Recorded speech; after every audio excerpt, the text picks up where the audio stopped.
l'urgence de la situation en Libye, en particulier dans la région du Sahel en général, n'est pas de moindre importance que ce qui se passe entre les États-Unis et l'Iran actuellement. L'escalade des violences en Libye depuis quelques jours, et les combats qui font rage entre les mercenaires du maréchal Khalifa Haftar et ceux du gouvernement de Tripoli risquent de retentir à loin et de s'étendre vers toute la zone du Sahel, et de l'Afrique du Nord, y compris de l'Algérie, qui partage avec ce pays 1000 kilomètres de frontières. C'est dans cette urgence conjoncturelle et le risque du déclenchement d'une nouvelle guerre civile sans fin, devant l'autisme des pays étrangers qui soutiennent l'offensive des deux parties belligérantes au détriment de la population libyenne, l'Algérie a proposé son aide pour régler pacifiquement et politiquement la crise afin de minimiser la menace de l'embrasement de la situation. La participation de l'Algérie au règlement du conflit libyen est avant tout une question de souveraineté et de sécurité nationale face aux menaces terroristes croissantes qui pèsent sur la région et qui bordent les frontières algériennes.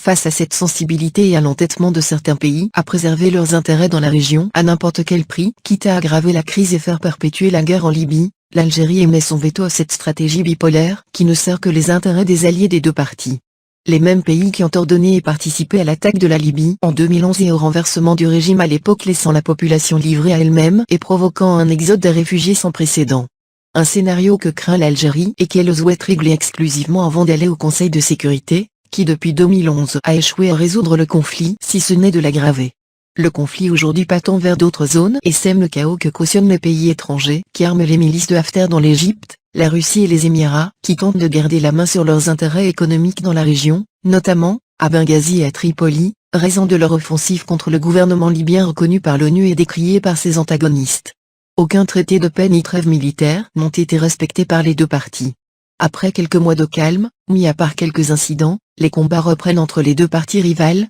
transformant la Libye en une zone de guerre où le jeu géopolitique et enjeux géostratégiques se font. Encourageant ainsi l'éveil ou le retour en force de certains groupes terroristes qui font la course pour la conquête du Sahel et la fondation de leur califat. Ce que l'Algérie de par son passif combattra et repoussera de ses frontières.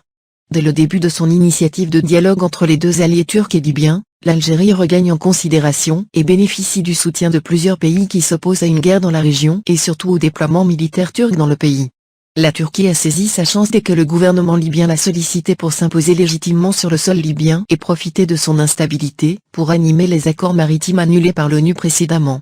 Ce que les Européens n'accepteront jamais et ne concéderont jamais au profit des Turcs. L'Allemagne était le premier pays à réagir et à proposer son soutien à l'Algérie en invitant le président à participer au sommet sur la Libye, qui se déroulera à Berlin, dans la perspective de parvenir à un accord rapide entre les parties adverses, et ce, au moment où les autres pays font la muette. Même position exprimée par l'Italie par la voix de son Premier ministre Giuseppe Conte qui a affirmé, selon l'agence presse du gouvernement libyen, dans un appel téléphonique, lundi dernier, l'importance d'aboutir à une solution politique pour la crise libyenne à la conférence de Berlin. Ces deux pays qui se rangent du côté de l'Algérie, pour une solution pacifique à la crise, appellent à augmenter la pression diplomatique, au maximum afin de prévaloir la solution politique souhaitée lors de la conférence de Berlin, prévue ce mois-ci pour régler la crise en Libye, tout en condamnant toute attaque militaire contre des civils, ou des institutions publiques.